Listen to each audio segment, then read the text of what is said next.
Come on now. Who's got the jump? A brilliant start from pole position actually from Michael Clark. Likewise, Richard Bowden flies away. It's a terrible start once more for Robert Birkinshaw. He has been shut off all the way down to the so he's trying to squeeze up into third position. He's successfully doing that. So the 39 car Robert Birkinshaw all the way down to fourth position. He's the pole sitter. Number 70 Michael Clark, and he's away second place. Number 24 Richard Bowden, and in third position we've got number 85 Stuart Hutchinson. Fourth place is number 39 Robert Birkinshaw as they come through the heaven at Montreal the first time. And are we going to see Birkinshaw even further to race? I think we are, because Robert Williams in the number 26 car is trying to fight his way past as they arrive into Palmer. That's going to be very congested between Snetterton and the Palmer entry. And then accelerating along towards Agostini, with Clark still just keeping his nose in front.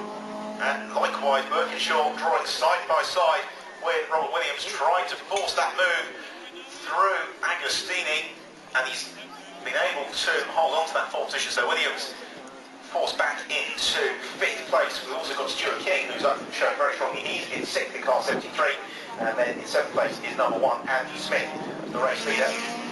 Michael Clark, number 70 from pole position in the Honda Civic, leads the way. He's been chased all the while by Rich Bowden in car 24 as they head out of Williams and down the Bentley straight, with the gap between them probably about a second, no more than that. But Clark, we saw earlier, his advantage is going to be probably in excess of a second as well, not quite 7/10 of a second. Now we've got the gap back to third place, number 85 is Stuart Hutchinson. Fourth place is number 39 for Birkinshaw. In fifth place number 26 for Williams. Sixth place number 73, and that is Stuart King. Seventh place is number 1, and that is Andy Smith. And then in eighth place we've got number 9, and that is Chris Olive. So the leading group of cars already out of Montreal, heading on towards Palmer, and there's not much to choose between them as they disappear from the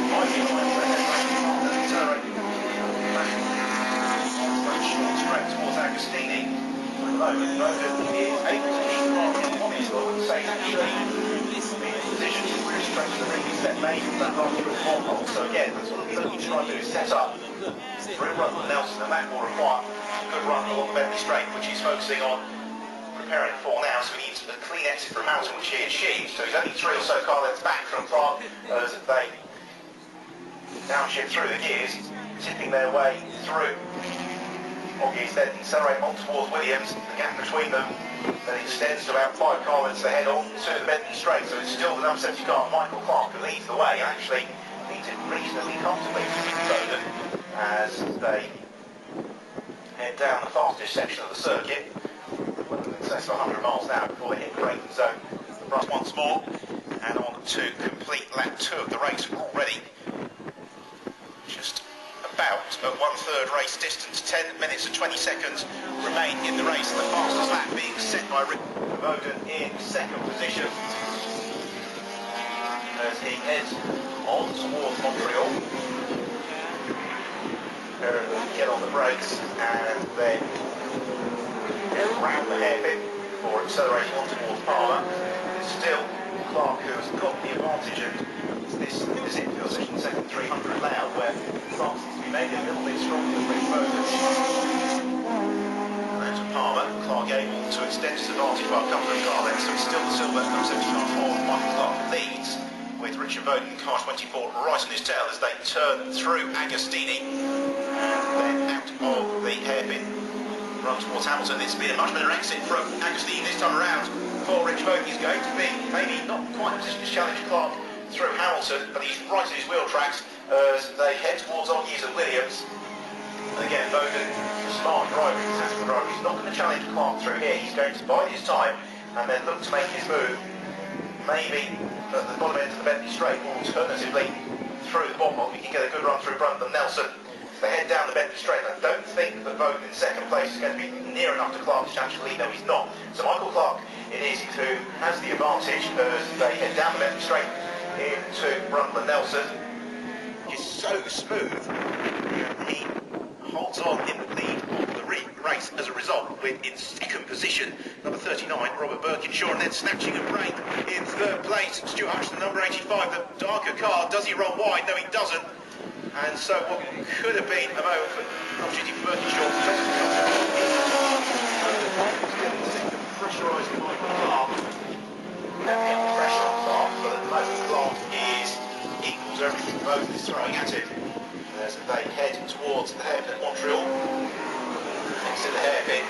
And Clark really happy to take a very tight line. He planted the car well into the road on the instant Montreal. He then goes back to the racing line, heading towards Harbour. Michael Clark in the lead race, I think, is just beginning to get defensive frame of mind, where he is maybe defending a little bit too robustly. But in the race, second place car, Richard Bowden, to get onto his tail. So it's still number 70 Michael Clark who leads in the Silver Civic.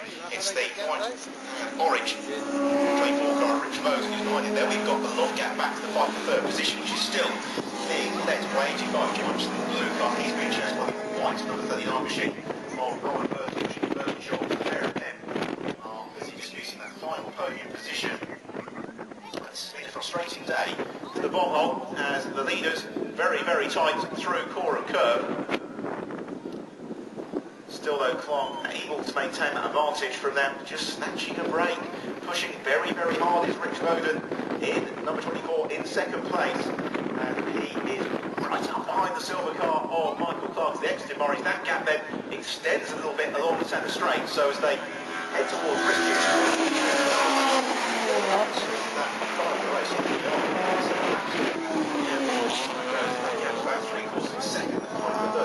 Still as was ever thus. So the good battle going on for 5th and 6th as well, which is much the same as Robert Williams, car 26, who leads that fight.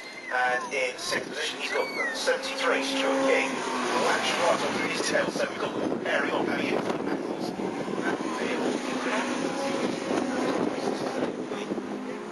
The VTEC champion of the race.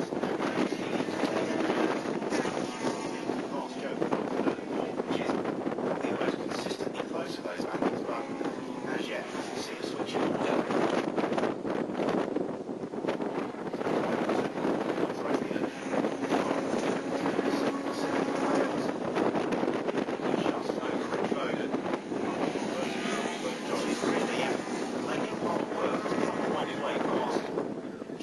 Stuart, though, doing a good job in third position, but just on the pace of qualifying, you'd have thought that the Birkinshaw would be able to make the bomb hole. The two leaders absolutely line astern through the bomb hole on towards core and curve. They're going to come momentarily and through to reel off another lap of the race and go into what will be their penultimate lap. Of Michael Clark has only just got the advantage now over Rich Hogan as they come through core and curve, hit the brakes for Murray's. But still, it's the number 70 car that holds on in the race of 24, Rich Bowden, right on his tail as they head along the centre straight with 5 laps about to be completed. Into the penultimate lap they go.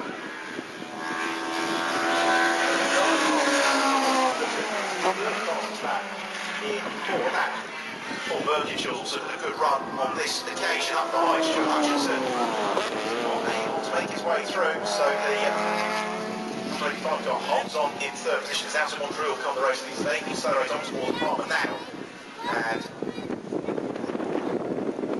still Clark from likewise fight for third and fourth. It's still Hutchinson from Birkinshaw. Leaders though already heading towards Agassini. So through the left-hand hairpin in place though this is still as it were. Michael Clark holds on to win this. This will be a really fine drive in very, very testing conditions, because you should not underestimate how difficult it is to race a consistently strong defensive race. It's so easy to be sucked into right with your mirrors while the windscreen, and Michael Clark is not falling into that trap. He's going to have to hold on for 1.5 more laps, because we've got 10 seconds more of a lap time left on the race clock, and they're an overtaking opportunity. And again, coming into core and curve, Bowden is still up behind Clark, but the Silver Civic of Michael Clark holds in the lead. So into Murray's they come, and now they've just got 3 miles of racing ahead of them. It's going to be a lap longer this race, taking advantage of slightly drier conditions and therefore the quicker lap times. So are we going to see, in for the second race in a row, some last lap drama with Rich Bowden able to fight his way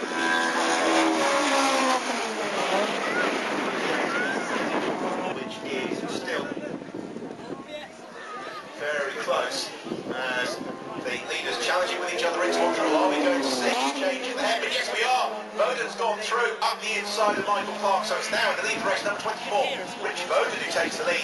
Second place is number 70, Michael Clark, and third place remains 85 Stu Hutchinson, despite the best efforts of 39. Birkinshaw. Montreal comes the fight for third position as into Agostini comes the tussle for the leader. Michael Clark, having done absolutely everything right for the best part of 15 minutes, eventually couldn't seal for Richie Bowden. You just wonder whether Bowden knew he couldn't get away from Clark and was just waiting until the right moment of the race to make the decisive move and get through, and then set about trying to build his advantage ahead of the pack, which he is. Well, he's not really pulling away from Clark. Clark has always been quick down the Bentley straight today, so he's not over just yet.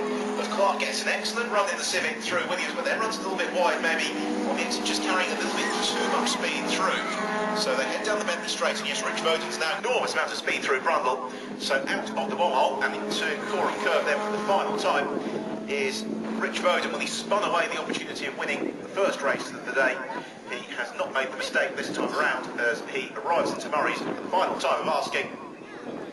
He accelerates out of Murray's along the centre straight. The checker flag is ready and waiting. And is it going to be victory here for Richard Bowden? It looks very, very likely. He comes up to the start-finish line now. He takes the checker flag and the victory. So number 24, Richard Bowden takes the win. Second place goes number 71. Throughout the last 15 minutes, it's been a really super defensive drive from Stuart Hutchinson, so he takes third place in the bridge by 4 place going away of number 39. Robert Birkinshaw and the fight for 5th and 6th is equally close as they come out of Murray's, accelerating along the centre straight, but it is going to go the way of number 26, Robert Williams, who claims 5th position. 6th place goes to the 73 car of Stuart King. 7th place is number 98, that is Marches. In 8th place, climbing to 8th on the last lap of the race, is number 9, Chris Ornick.